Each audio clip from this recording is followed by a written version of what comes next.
All I knew was that we were moving. We were moving without him. My mother, brother, and I were headed to the west to call my father. This was during the time when my mother and father would argue a lot. I knew something was up, but I was too young to figure out for myself.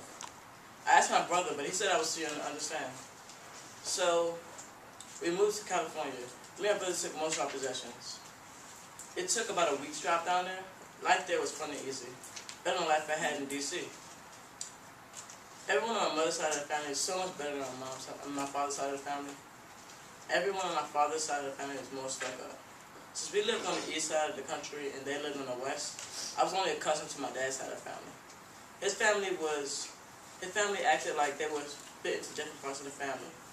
Everyone tried to act like there was a rivalry going on, and they tried to hide it from us, but we all knew what was going on.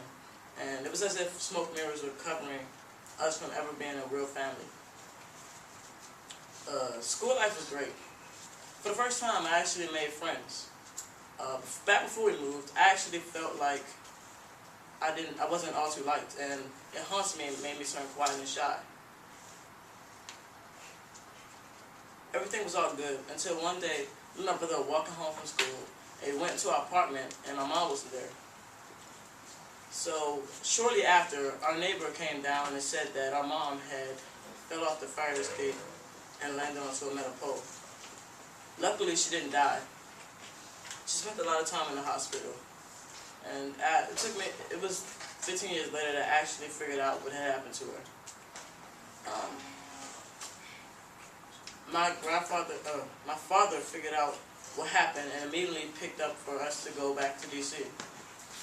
I was happy that I got to see my father again, but it came at a huge cost. I became quiet and shy. I just went back to the person I was before I moved. And I felt like without my mother, I wasn't safe in the world.